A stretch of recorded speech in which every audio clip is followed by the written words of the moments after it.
So today, I want to ask you something. Have you ever talked to someone and the conversation just died? Like completely stopped? Oh my gosh, yes. All the time. It's the worst feeling. Right? So this happened to me last week. I was at a small business event in India, in Mumbai actually, trying to meet new people. Okay, tell me what happened. So I go up to this guy and I say, "Hi, what do you do?" Normal question, right? Yeah, totally normal. And he just says, "I'm an engineer." That's it. Nothing else. Oh no. So I try again. I ask, "Oh, cool. What kind of projects do you work on?"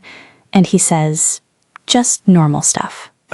Just normal stuff? That's so painful. I know. And I asked one more time, "How did you get into this field?" And he just shrugs and says, "I don't know. I just liked computers." Wow, no story, no details, nothing. Nothing. And I felt like I was talking to a robot. It felt like a very bad auto reply message. That's a great way to describe it, actually. You know, a good conversation is like a fire. It needs energy from both sides to keep burning. Yes, exactly. If one person keeps adding new wood, new logs to the fire, but the other person just sits there, the fire dies fast. That's so true. And the sad part is people think, "Oh, I'm just bad at talking." But really, they just don't know how to keep the conversation alive. Right. So that's what we want to talk about today on English Talking Today, how to keep a conversation going, because so many English learners struggle with this, even in their own language sometimes. Yeah, so let's dive in. First question, why do conversations die? What causes this? Okay, there are a few reasons, but one big reason is something called the filtering effect. Okay, what does that mean? So, filtering means checking something before you allow it. Like a filter for water, it removes the bad parts. Oh, okay. So, the filtering effect happens when people check every thought before they say it. They're scared of saying something wrong or something boring. Oh, so it's like their brain has security, checking everything first. Exactly. And what happens? They think so much, they end up saying almost nothing. That makes sense. Like the more you think, the harder it is to speak. Right. It's ironic. The word ironic means the opposite of what you expect happens. So it's ironic because the more nervous they feel, the more they hesitate. And the more they hesitate, the more nervous they feel. It's a circle. Oh, I like that word. Hesitate. That means you pause because you're not sure. Yes, good example. I hesitated before answering the question. Got it. Okay, what's another reason conversations die? Social anxiety. This is when people feel very nervous around others. Their mind goes blank. Blank like empty? Yes, empty. Instead of thinking, what should I say next? They start thinking, do I sound boring? Do they like me? And their brain just shuts down. Oh, that's like when your phone has too many apps open and then it just crashes. Yes, that's a perfect comparison. Too much going on, so it stops working completely. And then what happens when someone feels that anxiety? They speak in short, stiff answers. Stiff means not relaxed, like a stiff piece of wood. It doesn't bend. Oh, okay, so stiff answers means short answers, no expanding. Exactly. And the irony again, they're scared of being boring, but by saying so little, they actually become boring for both people. That's so relatable. Okay, and the last reason? Some people just aren't really listening. Oh, like they're thinking about their own next sentence? Yes, it's like playing tennis, but instead of watching the ball, you're thinking about your next shot. So when the ball comes to you, you miss it completely. Oh, I love that example. That's so true. Okay, so now we know why conversations die. Let's talk about how to fix it. Yes, 3 strategies today. Okay, strategy number 1? Remove the filter. Okay, what does that mean exactly? So instead of checking every word before you say it, just speak more freely. Think about little kids. Oh yeah, kids just talk. They don't worry. Exactly. They don't think, well, this sounds smart. They just talk.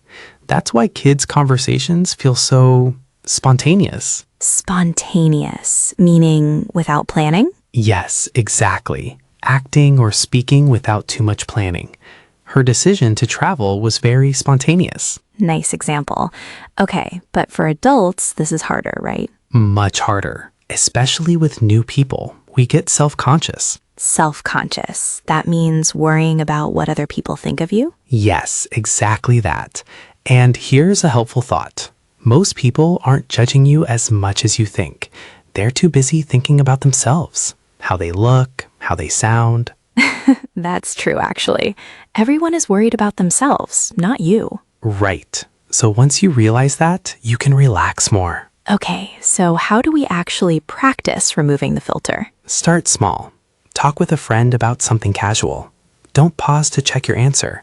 Just say whatever comes naturally. And if it's really hard? One trick. Say your thoughts out loud, like, "Oh, that reminds me of," or "I was just thinking." This helps train your brain to keep talking instead of stopping in doubt. I like that.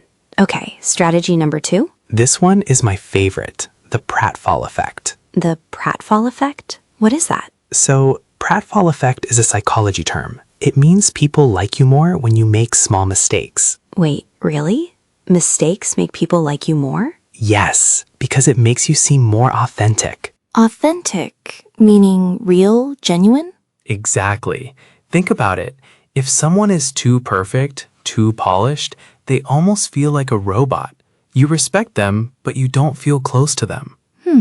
That's true, actually. But when someone laughs at themselves or forgets a word, they seem more human, more relatable. Relatable.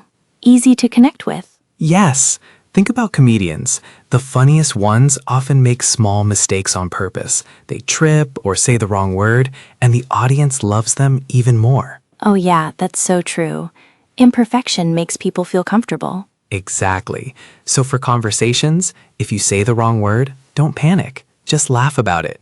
Say something like, "Oh wow, my brain just stopped working for a second." That's funny. And this is really important for English learners too, right? Yes, very important.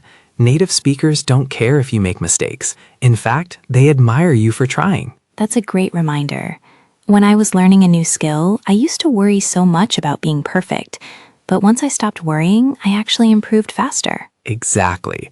So the takeaway? Stop trying to be perfect. Just be real. Okay, last strategy? This one is powerful. It's called threading. Threading. Like a thread? Like string? Yes, imagine a spider web.